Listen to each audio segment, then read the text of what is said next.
Assalamualaikum warahmatullahi wabarakatuh. Selamat malam teman-teman semua pejuang beasiswa S3. Wow, kalian keren loh S3. Semoga ini upaya bersama ya dalam rangka memaksimalkan usaha untuk secure satu tempat menjadi award LPDP di periode tahun ini gitu. Terima kasih juga Yunita yang sudah memperkenalkan dan sudah tim Studenesia yang sudah mengundang saya di forum sharing tips LPDP-SI khusus S3 gitu ya. Dan teman-teman bersebelah semua yang bersedia untuk meluangkan waktu lelahnya mungkin ya, atau misalnya kayak jam istirahat malamnya sebelum istirahat malam untuk belajar, untuk mendengarkan cerita dan berbagi dengan teman-teman di sini dalam menulis esai LPDP. Mungkin sebelum saya mulai, teman-teman silakan ya di kolom chat memperkenalkan diri gitu ya. Mungkin saya pengen tahu nih asalnya dari mana, terus habis itu profesinya saat ini apa? Apakah akademisi atau mungkin profesional atau saat ini akademisi tapi di perguruan tinggi swasta, perguruan tinggi negeri gitu. Silakan ya teman-teman kita interaktif aja di chat gitu. Jadi saya juga bisa ngeliat nih teman-teman asalnya dari mana kayak gitu. Dan mungkin ini ya, Bismillah, PTN tujuannya mau kemana nih, gitu kan? Apakah mau ke luar negeri atau ke dalam negeri, gitu ya? Jadi feel free untuk mengisi kolom chatnya supaya kita bisa interaktif dan saya juga bisa kenalan sama teman-teman di sini, gitu. Oke, tadi sudah diperkenalkan selayang pandang sekilas oleh moderator Mbak Yunita, tapi mungkin tentang apa sih backgroundnya gitu kan, siapa sih nih yang lagi ngobrol nih kayak gitu kan, lagi ngomong di depan forum ini gitu. Jadi teman-teman, saya award di LPDP, alhamdulillah awardnya itu dapat tahun 2024 dan saya mulai studi itu di tahun 2025 gitu. Jadi di Januari 2025 saya melakukan studi S3 ongoing saat ini di School of Education University of Glasgow itu di Skotlandia, Britania Raya dan alhamdulillah saat ini sudah melewati tahapan tahun kedua gitu, sudah lewat tahapan ujian tahun pertama, tahun kedua gitu ya. Jadi sekarang dalam proses data collection atau field work gitu. Dan riset saya tentang apa sih gitu kan. Jadi background saya itu adalah saya backgroundnya itu dosen di program studi pendidikan bahasa Inggris gitu. Nah, jadi studi saya itu berkaitan dengan teacher pedagogical beliefs dan practice gitu. Jadi termsnya sangat spesifik gitu ya, yang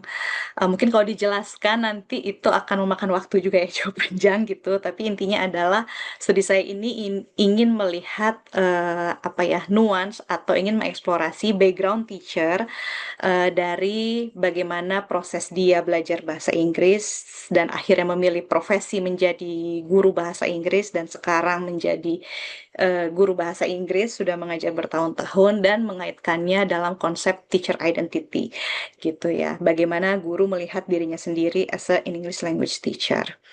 Nah, seperti mahasiswa PhD pada umumnya gitu ya. Jadi di sini saya riset saya itu tuh stance-nya adalah interpretivis gitu ya. Mungkin teman-teman familiar dengan istilah kuantitatif, kualitatif gitu. Nah, itu roots-nya dari interpretivis gitu ya.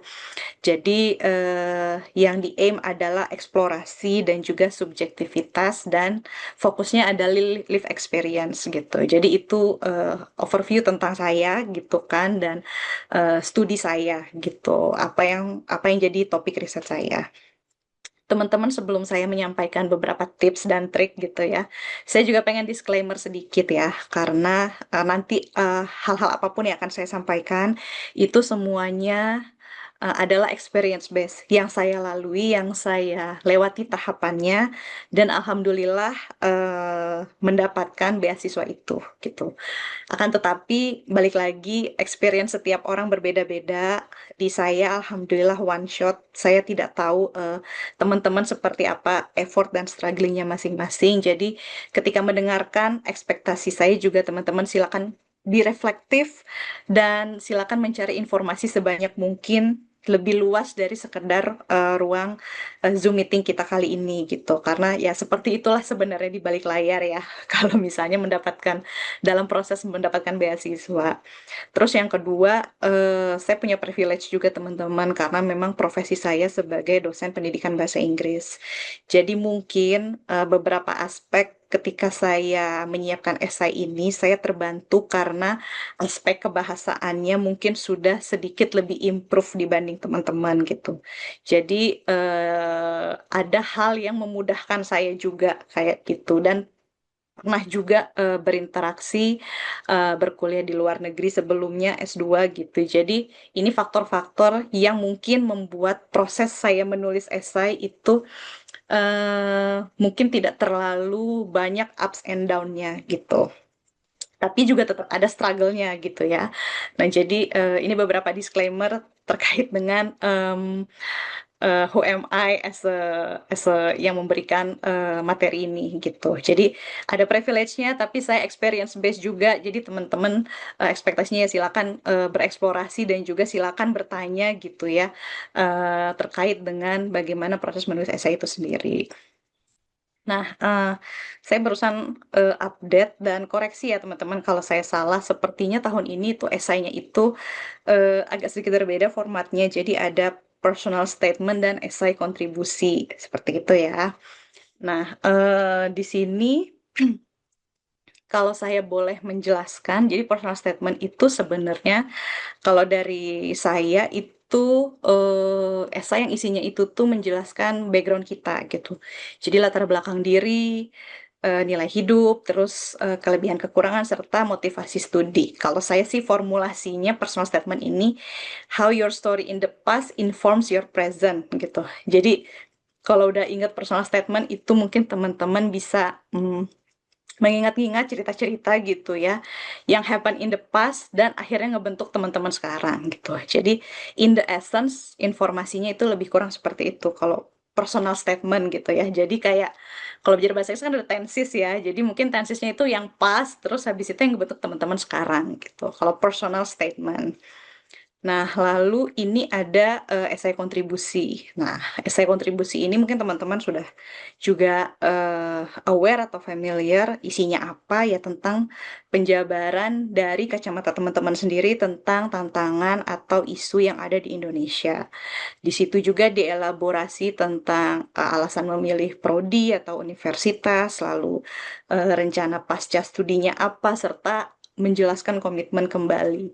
Nah, kalau personal statement tadi itu lebih ke past terus ke present, kalau saya melihatnya ketika esai kontribusi ini adalah gimana realita yang teman-teman lihat sekarang, kayak gitu. Di lingkungan teman-teman terkait dengan mungkin isu, tantangan, atau juga mungkin dalam kajian, mungkin kalau dosen ya, di sini teman-teman kalau yang berprofesi sebagai dosen, kajian topik penelitian gitu, apa realitasnya seperti itu.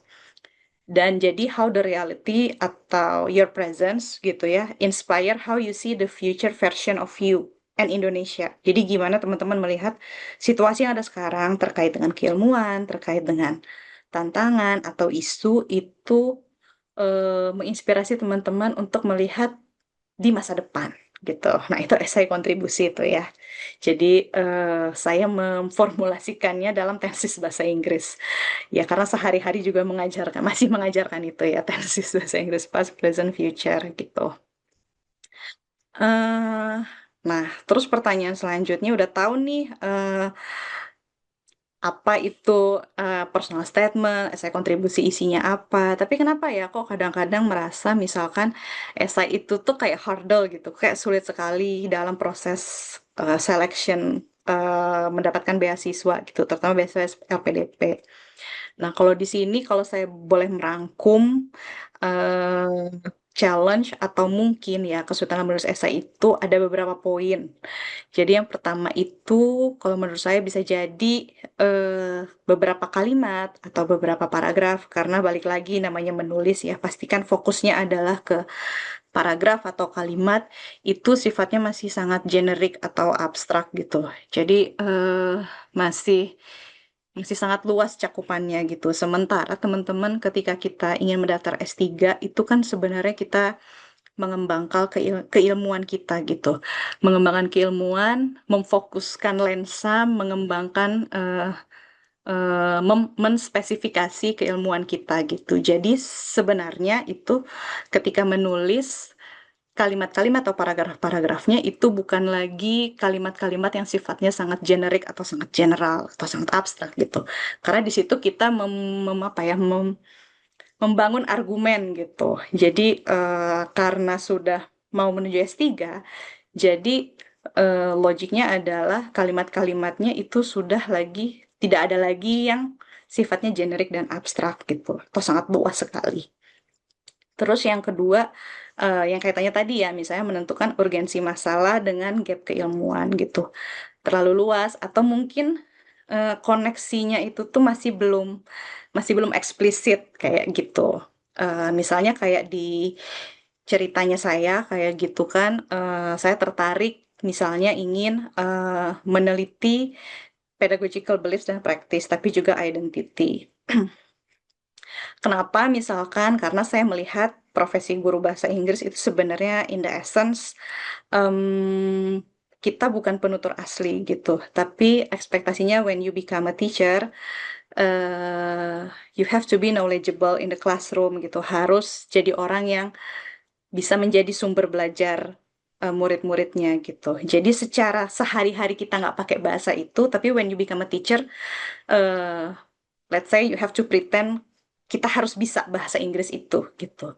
Nah, di situ kan saya melihat ada urgensi masalah gitu ya. Jadi dalam hal teachers identity-nya gitu. Jadi ada competence tapi saya melihat identity misalnya belum terlalu terekspor banyak gitu, dan gap keilmuannya misalnya dalam hal methodological dan lain-lain. Nah, jadi itu yang saya elaborasi dalam menulis esai. Lalu yang ketiga itu evidence atau data. Nah, ketika kita S3 itu kan sebenarnya semua yang kita tulis atau bagaimana kita membangun argumen itu kan semuanya based on evidence atau data gitu. Nah, jadi ketika menulis esai walaupun bukan proposal riset gitu, ya tentu karena mau S3 itu harus kita masukkan gitu. Jadi ketika ada kalimat yang sifatnya klaim gitu kan, yang sangat strong gitu, harusnya itu juga di backup dengan data dan juga evidence seperti itu teman-teman. Terus kalau menurut saya lagi beberapa tantangan atau kesulitannya misalkan juga kita mungkin nggak terbiasa ya mengasah keterampilan, mungkin ya ini asumsi saya bisa jadi salah gitu, mengasah keterampilan refleksi misalnya membiasakan diri untuk bertanya why or how gitu, wondering wondering atau kepo kayak gitu ya. Nah, jadi keterampilan refleksi ini kalau menurut saya ini penting nih untuk memfasilitasi nanti ketika menulis esai gitu, kayak kok bisa gini ya, kok bisa gitu ya, seperti anak-anak lah pada umumnya, anak-anak yang banyak nanya kayak gitu. Kalau saya merasa kayak sepertinya ketika S3 itu lebih kurang sama, harus banyak wonderingnya gitu, why or how-nya, kenapa kayak gitu. Kenapa ya, misalnya kayak guru-guru bahasa Inggris itu misalnya kalau di kelas seingat saya itu waktu saya belajar kebanyakan misalnya materinya menghafal. Kenapa tidak ada, nggak gitu banyak skillnya gitu. Apa penyebabnya ya kayak gitu. Apakah karena memang dari gurunya atau memang dari kurikulumnya harus seperti itu kayak gitu. Atau memang karena memang target outputnya adalah memang hanya bisa supaya bisa lulus ujian aja kayak gitu. Atau memang mungkin keterbatasan gurunya kayak gitu. Dia dulu diajarkan grammar, maka sekarang ketika jadi guru dia ngajar grammar lagi gitu. Jadi itu part of wondering kayak gitu kan, why or how. Nah, terus kalau menurut saya mungkin ini buat teman-teman ya, yang akademisi atau dosen gitu, kan ada tuh istilah research paradigm gitu, atau paradigma berpikir dalam penelitian gitu.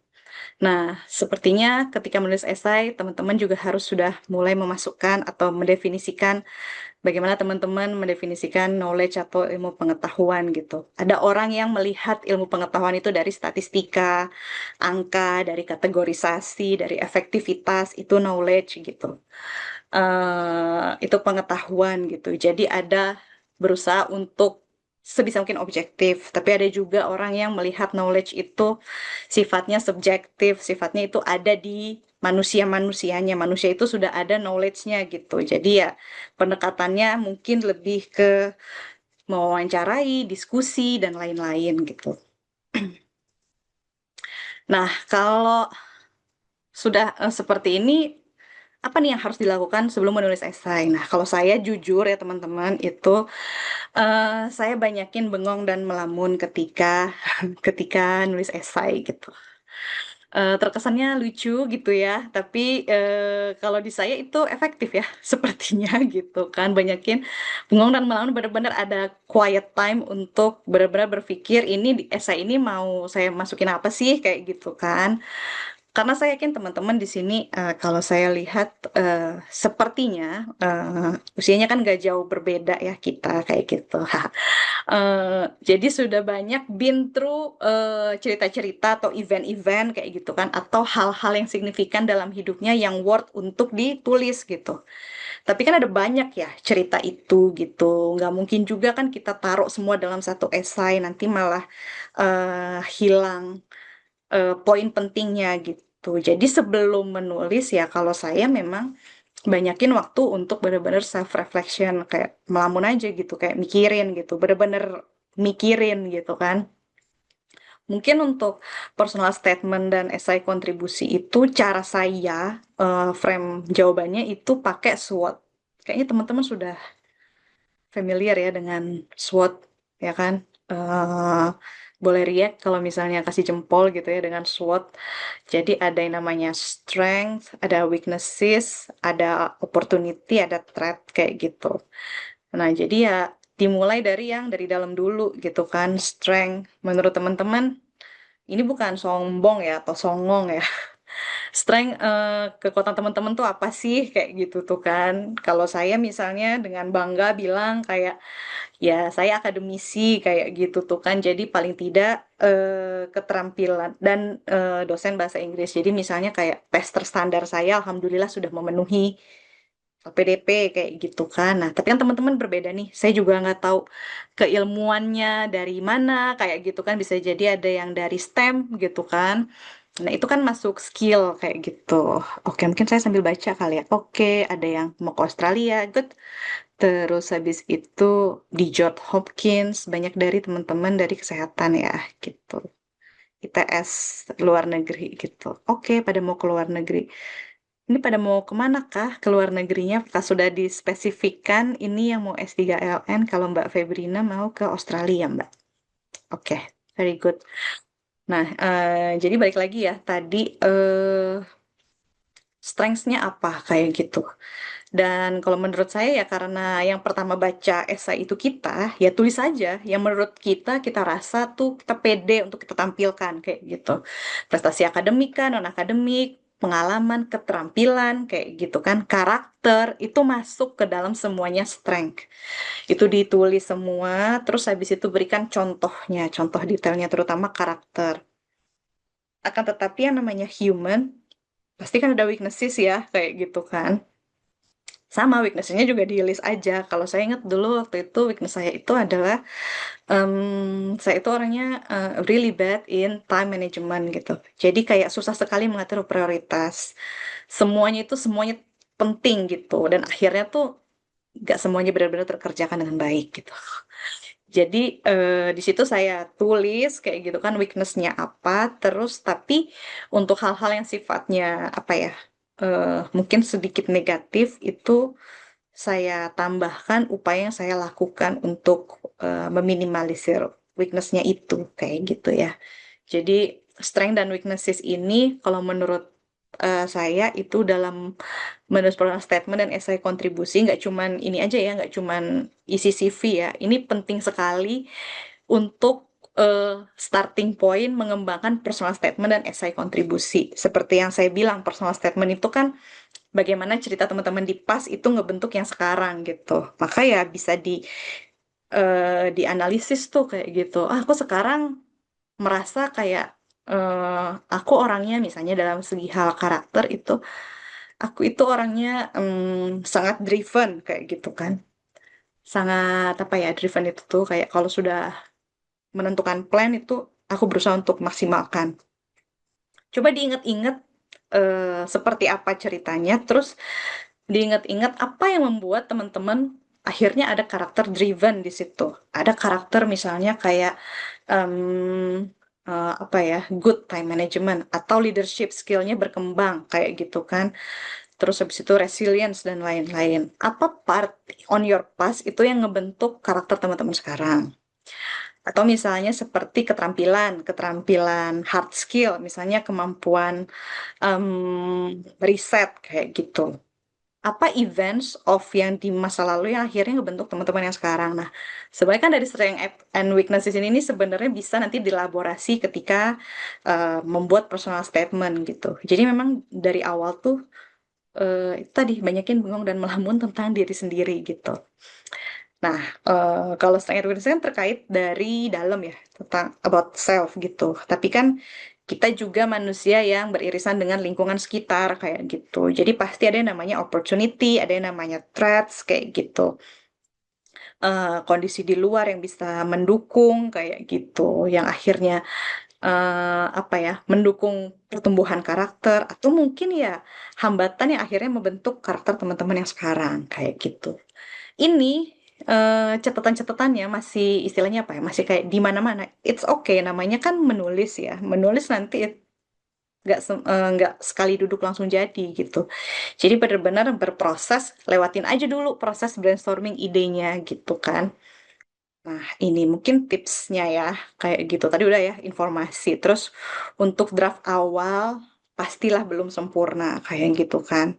Ketika kita baru pertama kali menulis esai dan lain-lain, pasti itu masih belum sempurna gitu. Kalau kata pembimbing saya itu nggak, nanti tesismu itu baru akan kelihatan arahnya kemana ketika nanti di ujung-ujung gitu. Jadi kalau di awal-awal ya ekspektasinya ya pasti akan jelek, pasti akan dikritisi, pasti akan dikasih tahu argumennya lemah, ini kayak gitu kan. Jadi memang ya seperti itulah ketika proses menulis kayak gitu.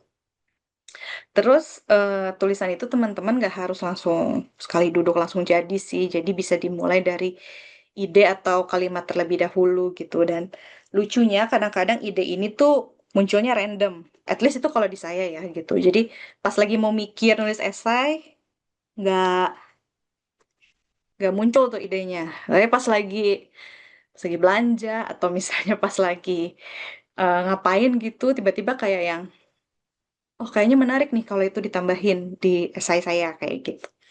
Jadi kalau di saya tuh saya sediain catatan dimanapun gitu, at least di HP, di notes gitu. Jadi ada banyak notes-notes pada saat itu, pada pada saat proses memulai nulis esai gitu.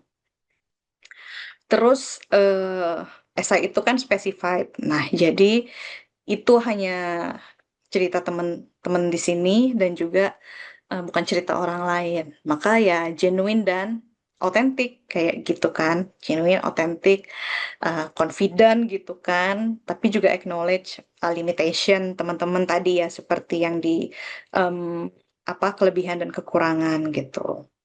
Nah, terus mungkin saya ke poin 6 sama 7 dulu ya. Jadi setelah jadi nih misalnya draft kasarnya, coba minta pendapat dari teman-teman yang keilmuannya berbeda. Misalnya kalau saya nih, saya backgroundnya social science kan, atau humaniora gitu.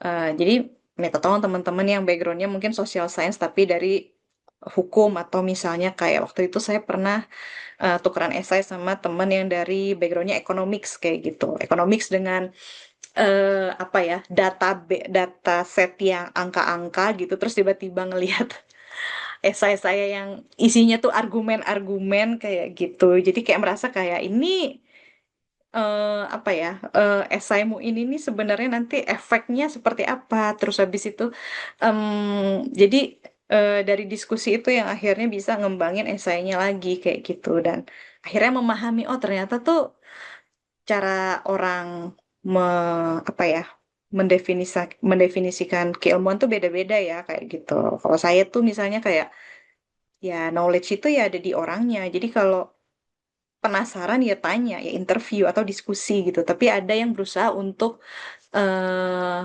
menjauh dari itu, tapi lebih lewat supaya lebih objektif mungkin kayak gitu, atau maintain objectivity. Jadi misalnya masih menggunakan instrumen lain seperti survei dan lain-lain gitu. Jadi nggak ada subjektivitas di situ kayak gitu. Terus teman-teman be mindful of the use of AI ya gitu. Sekarang ini AI penggunaannya yang kita ketahui masif sekali dan memang memudahkan dalam hal brainstorming, tapi worth juga untuk mencoba menulis esai pakai pendekatannya yang organik gitu. Jadi nanti AI lebih ke kayak memperbaiki mungkin strukturnya kayak gitu, atau ada apps-apps yang memperbaiki grammar. Jadi sudah, tapi idenya itu atau backbone-nya itu tuh dari teman-teman. Terus kalau saya itu ketika menulis esai juga apa ya, setiap stepnya atau langkahnya itu eh, dibawa dalam doa gitu. Jadi karena yang pada saat seingat saya waktu saya eh, nulis esai atau persiapan beasiswa itu, eh, prosesnya itu karena berbarengan ya, karena cari supervisor juga, ngembangin ide riset juga gitu. Jadi semuanya itu tuh paralel gitu. Jadi kadang-kadang suka overwhelm sendiri aja sama pemikiran kayak gitu. Akhirnya overthinking, terus habis itu ngelihat teman-teman sudah berprogres, ada yang sudah dapat kampus, ada yang esainya sudah fix gitu kan, ada yang sudah move on, persiapan wawancara dan lain-lain. Sementara kok kayaknya tulisan aku nggak progres ya kayak gitu. Dan di momen-momen kayak gitu ya, sebagai apa ya, orang yang meyakini bahwa ya yang namanya effort sudah maksimal, tapi juga bahwa dalam bentuk doa supaya lebih apa ya, lebih lebih ini aja, lebih lebih tenang kayak gitu dalam proses mendapatkan beasiswanya gitu. eh Oke, nggak banyak ya yang sudah sampaikan gitu kan. Tapi mungkin itu aja ya teman-teman saya sampaikan. Saya sepertinya harus pastikan dulu formnya ini itu sama dengan form yang teman-teman isi saat ini gitu ya. Karena update terbaru yang saya tahu itu esainya kan berubah ya. Udah sedikit berbeda formatnya gitu. Nah, kalau seingat saya pada saat itu penilaian diri itu tuh strength, weakness dan lain-lain itu 200-an kata kalau tidak salah ya teman-teman gitu. Mungkin itu kan 2024 ya, 2 tahun yang lalu gitu. Nah, tapi mungkin untuk mengisi yang sifatnya form seperti ini, kalau yang saya lakukan dulu itu adalah saya fotoin dulu tuh questionsnya, karena kan kita masuk akun ya, kayak gitu kan, questionsnya. Terus habis itu saya ini dulu apa, saya brainstorm lagi gitu kan. Jadi nggak langsung isi di tempat gitu. Jadi ketika isi formnya itu tuh sudah dalam bentuk yang sudah fix, jadi tinggal di copy paste gitu.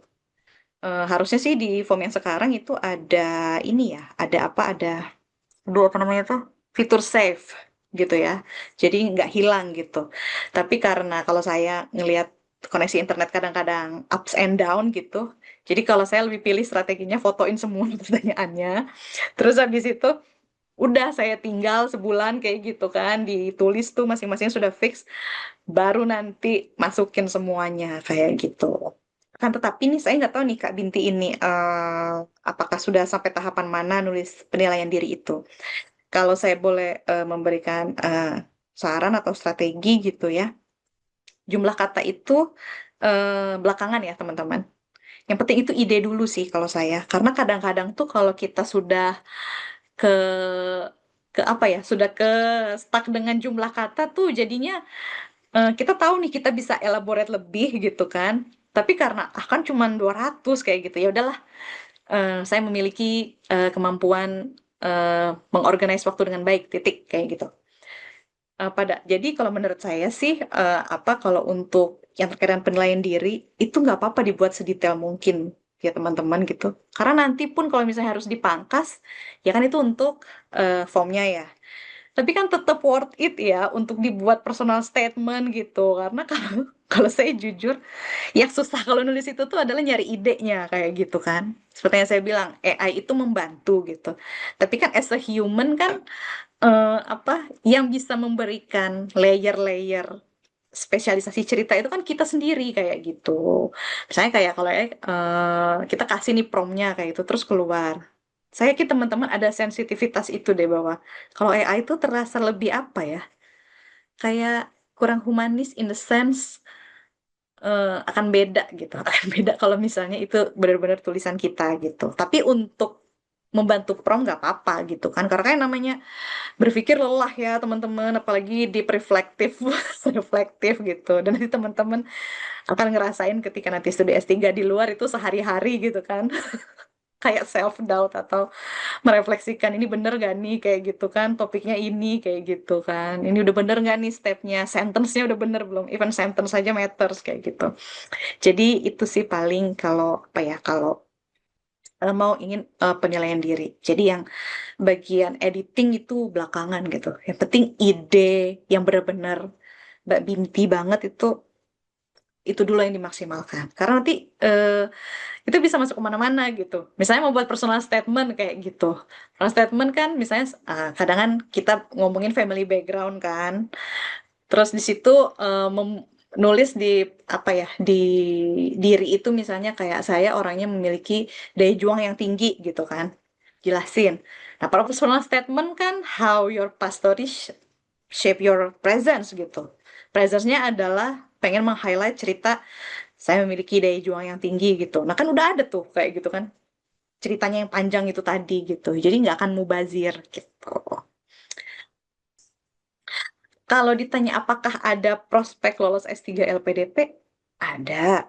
Karena teman saya tuh ada yang maksudnya kayak yang dia lulus S3 LPDP, tapi mungkin general, apa kok general sih?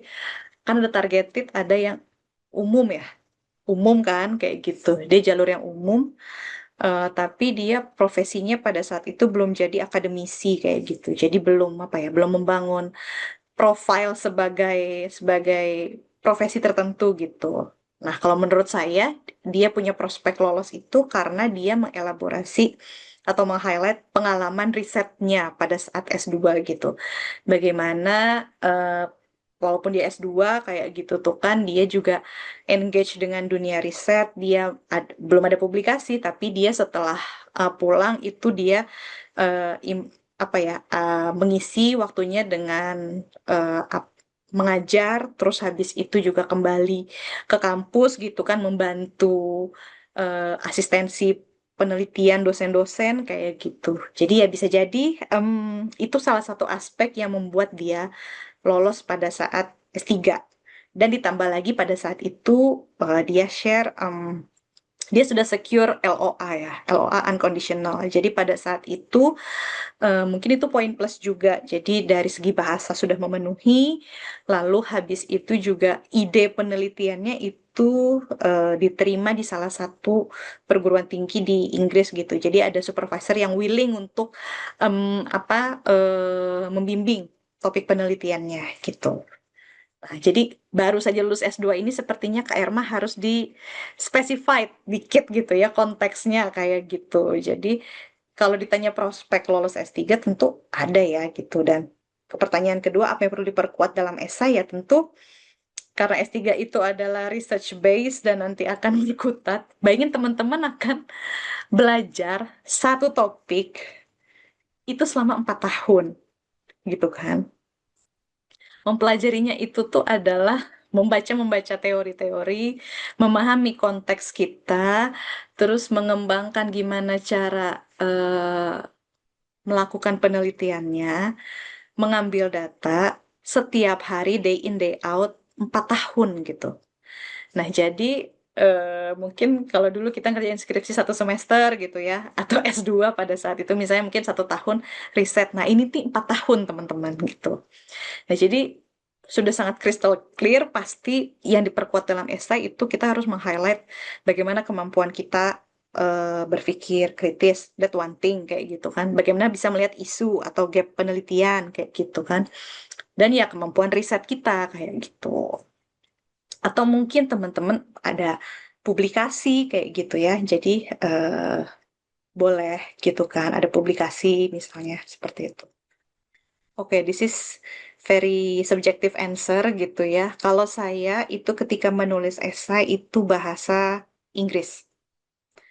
Esainya bahasa Inggris, tapi penilaian diri itu saya pakai bahasa Indonesia. Jadi penilaian diri bahasa Indonesia, esai bahasa Inggris, wawancaranya dominan bahasa Indonesia gitu. Sebenarnya meaning lebih baik ini juga kalau saya itu terkait dengan kalau menulis itu kan teman-teman yang pengen yang pengen dipastikan itu adalah idenya sampai kayak gitu tuh kan. Poin yang mau disampaikan itu tuh bisa terbaca dengan baik gitu ya, bisa terima dengan baik gitu. Ini balik lagi ke kenyamanan sih kalau dari Mbak Nandanya seperti apa gitu kan. Apakah kalau merasa cukup percaya diri atau sangat percaya diri dengan kemampuan berbahasa Inggrisnya nggak apa-apa kayak gitu kan di apa ya ditunjukkan saja kayak itu ditulis saja gitu. Tapi ya nggak menutup kemungkinan kalau ingin lebih pengen bahasa Indonesia juga tidak apa-apa gitu. Balik lagi ke em, apa ya maksudnya kalau menulis itu supaya reader memahami gitu. Nah itu mungkin yang lupa juga nih saya sampaikan. Ketika nulis esai itu coba posisikan teman-teman pikirkan kira-kira pembacanya siapa kayak gitu.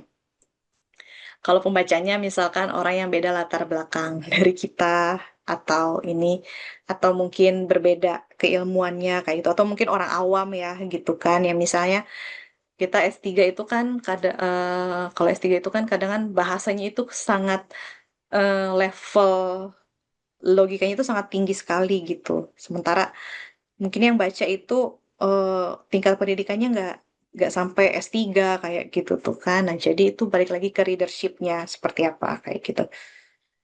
Mostly award di S3 LPDP dari akademisi sepertinya kecurigaan saya, asumsinya sepertinya iya gitu. Karena eh, kalau di Indonesia itu kan dosen itu salah satu ya kewajibannya juga gitu kan untuk ini apa untuk tugas belajar gitu untuk S3 kayak gitu itu sudah kayak sesuatu yang tidak bisa ditawar gitu.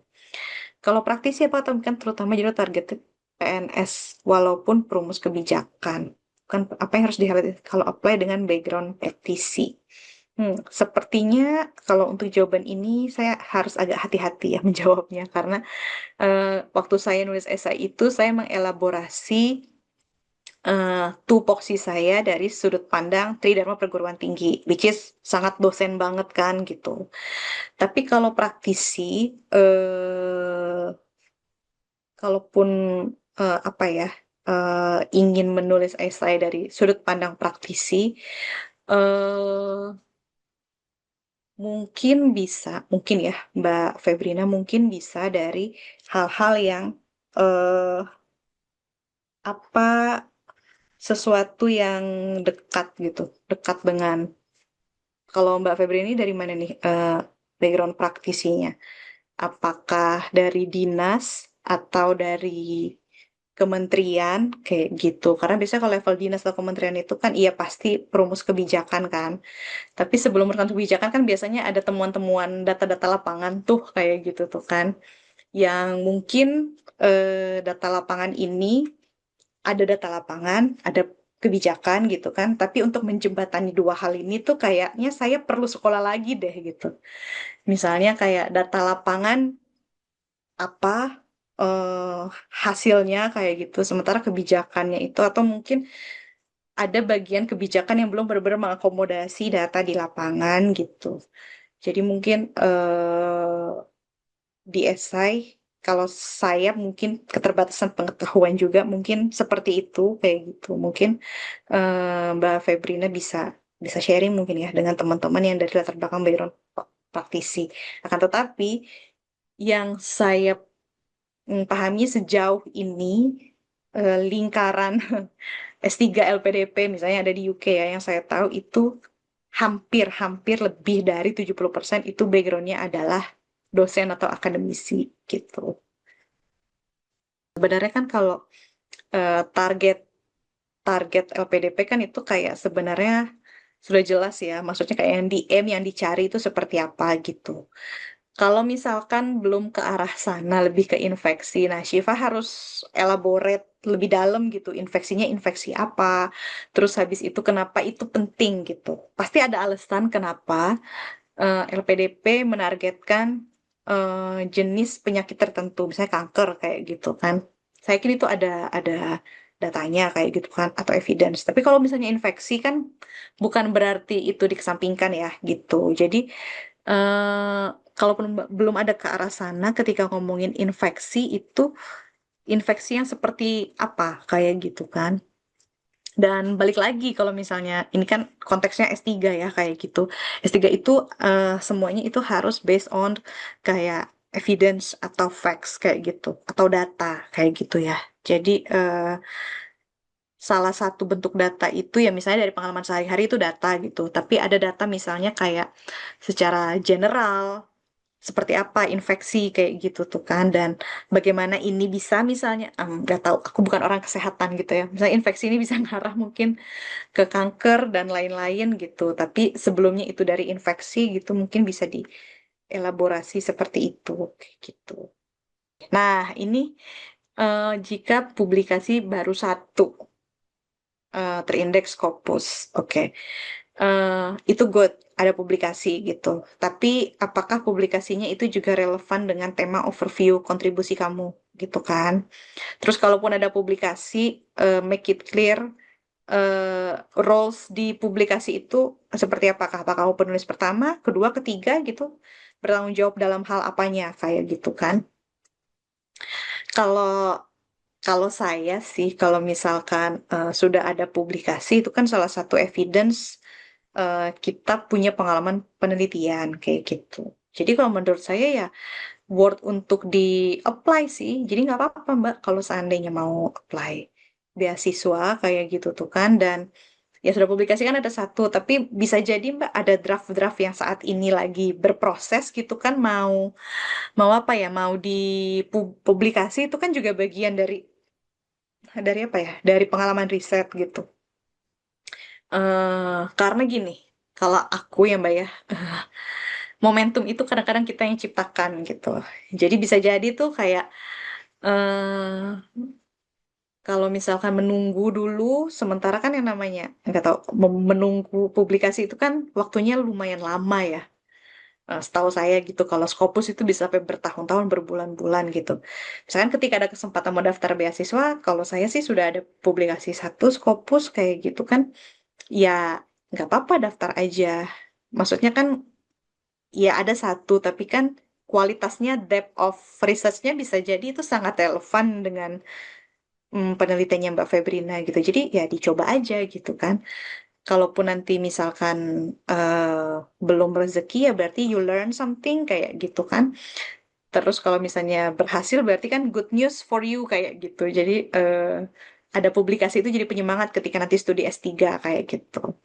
Menurut saya, apa kalau ini kalau dari sekilas aja nih ya saya baca gitu kan, ini kan sebenarnya pengalaman profesionalnya ini sudah banyak.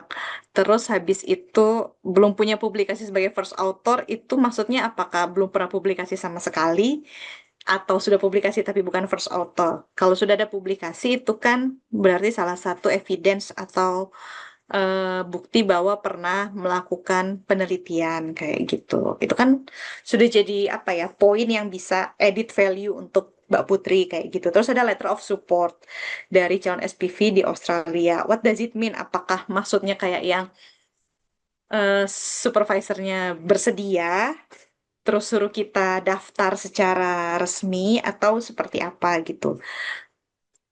Nah, apakah artikel penelitian boleh masukkannya? Kalau Putri nanya ke saya, kalau saya sih, saya daftar aja ya, kayak gitu. Karena kalau saya ngelihatnya dari sudut pandang pengalaman kerjanya eh, sudah cukup lama, terus habis itu sudah ada support dari calon pembimbing gitu kan. Akan tetapi balik lagi, S3 ini kan bagaimana kita bisa mengelaborasi penelitian kita ya, kayak gitu kan. Jadi yang seperti ini added value gitu. Tapi balik lagi ketika elaborate penelitian karena bobotnya itu dari penelitian dan kontribusinya dan kembali lagi ke Indonesianya gitu kan. Ada hal yang lebih sepertinya substansial gitu daripada em, yang seperti ini kayak gitu ya. Itu juga baiknya dibarengi. Tapi kalau sudah ada yang seperti ini, kalau saya sih eh, ya daftar aja dulu gitu. Kalaupun misalkan belum kayak gitu tuh kan, karena kita nggak pernah tahu kan, kita eh, nggak pernah tahu kalau kita nggak coba gitu. Kecenderungannya Putri gimana? Kalau seandainya lebih kayak kayaknya aku pengen nulis penulis pertama dulu deh kayak gitu. Biasanya tuh eh, kecenderungan atau intuisi kita tuh jarang salah. Jadi ikutin aja gitu. Kalau misalkan pada saat itu justru saya waktu daftar LPDP itu Scopus belum ada, tapi IELTS sudah memenuhi, terus LOA belum ada gitu kan. Jadi kekuatannya cuma di research proposal doang gitu. Jadi mungkin dari segi apa ya, dari segi ini itu riset mungkin tidak setinggi teman-teman yang sudah apa ya, yang sudah publikasi Scopus. Tapi ya saya coba aja gitu. Dari ide penelitian saya gitu, yang dari esainya tadi gitu. Yang lebih baik yang mana? Semuanya dicoba, Mas. Cari beasiswa dulu atau cari SPV. Justru malah saya pertama itu strateginya cari SPV dulu kali ya, kayak gitu. Kan udah ada IELTS nih gitu. Karena agak sombong tadi kan gitu. Ternyata 1 tahun berlalu belum ada yes sama sekali. Terus habis itu ya karena pada saat itu ngindarin TBS itu kan yang aduh harus belajar lagi dan lain-lain gitu. Terus habis itu mulai realistis. Mungkin harus belajar TBS dulu kali ya gitu. Karena yang namanya IELTS kan ada expiration date-nya gitu kan. Berarti tinggal 1 tahun lagi lewat. Mungkin emang harus beasiswa dulu. Ya udah, les. Terus habis itu um, belajar matematika lagi. Terus dengan modal proposal riset dan ya pengalaman publikasi yang mungkin belum ada yang internasional ya. Esainya diperkuat kayak gitu. Alhamdulillah dapat beasiswa. Dan di ujung-ujung banget IELTS-nya itu tuh mau apa mau expired udah habis masa berlaku, finally I got yes. Jadi mungkin di jalur saya itu ya dua-duanya gitu. Jaya saya cari-cari SPV dulu nggak dapet gitu kan, terus saya cari beasiswa, terus habis itu dapet SPV kayak gitu. Sepemahaman saya share dan STEM ini dua dua keilmuan yang berbeda ya Mbak kayak gitu. Jadi harus harus banget direlatekan dengan STEM itu tergantung sebenarnya em, kajian kita tuh apa gitu kan. Di ACC tidak relate STEM sama sekali. Secara fair penelitian kita yang tidak share. Iya. Kalau saya seingat saya dulu ya fokus aja ke pendidikan kayak gitu kan. Karena setahu saya tuh kayak share sama STEM tuh bukan sesuatu. Maksudnya kayak itu apa ya? Gini teman-teman, ketika meneliti itu kadang-kadang itu hasil data temuan dengan teori itu kadang kan tidak saling match each other. Jadi nggak saling talk gitu kan. Temuannya apa, teori yang kita baca apa kayak gitu. Itu aja baru dari satu bidang keilmuan. Share. Atau saya misalnya kan social science gitu kan. Apalagi dua memang keilmuan yang berbeda kayak gitu.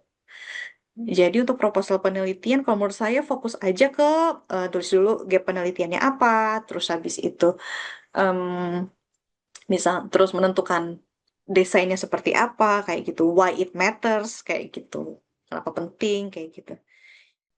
Teman-teman, sebagai orang yang mungkin ya duluan berproses dalam mendapatkan beasiswa S3 ini lewat jalur LPDP, mungkin yang ingin saya sampaikan adalah em, proses itu matters gitu. Jadi saya baru benar-benar ngerasain itu, memaknai itu dan benar-benar kayak apa ya, mengapresiasi proses berlelah-lelahnya menulis itu karena nanti ketika teman-teman secure beasiswa LPDP itu baru titik awalnya teman-teman. Nah, nanti ketika misalnya menjadi proses S3 itu adalah sehari-harinya seperti itu. Sehari-harinya adalah merefleksikan, mencari data, fakta, terus habis itu mencari celah, terus mendevelop sesuatu criticality kayak gitu. Apalagi untuk teman-teman yang mungkin targetnya di luar negeri, mungkin ada ekspektasi untuk publikasi, terus habis itu melihat pressure yang lain-lain. Jadi kalau sekarang memang prosesnya dirasa, ya Allah ribet banget ya Allah, terus harus capek banget kayak gitu. Itu nggak bohong, itu beneran kayak gitu. Karena nanti ketika S3 akan double atau ada akan triple kayak gitu. Jadi anggaplah ketika proses menulis esai ini itu adalah persiapan gitu. Karena nanti yang dihadapkan itu bisa jadi apa ya? Support sistemnya tidak apa ya? Hi banget tadi sore saya sini bilang ribet banget it is kayak gitu. S3 itu kadang kan kita bercandanya adalah kita problematize everything. Kita tuh kayak membuat sesuatu sesuatu tuh simple tapi kita problematikakan sendiri kayak gitu. Misalnya kayak makan bakso yuk. Makan bakso yang mana? Kita tahu tuh sebenarnya bakso yang mau kita tuju, tapi kita problematize itu. Ya tergantung kalau mau bakso urat enaknya di situ, kalau mau cepet di situ, di situ, di situ kayak gitu. Kayak gimana? Padahal jadi sesuatu yang sebenarnya simple tapi kita problematize. Dan ribet itu adalah your middle name nanti gitu. Jadi ketika nanti S3 memang ekspektasinya adalah semuanya itu kalian akan melihat sesuatu tuh dari sudut pandang yang lebih perspektif, lebih luas, dan lebih apa ya, layer of criticality-nya itu lebih dalam. Jadi esai menulis contribution personal statement tuh bukan tanpa maksud gitu. Itu sebenarnya bagian dari mempersiapkan teman-teman untuk nanti lanjut studi S3 kayak gitu. Jadi dari sini dilatih dan jangan lupa ketika burnout atau ketika lelah ya harus istirahat. Karena we are human kayak gitu kan dan percaya kalau ya eh, balance ya, maksudnya kayak maksimalkan usaha tapi juga libatkan berpasrah dan berserah kayak gitu dan juga berdoa kayak gitu.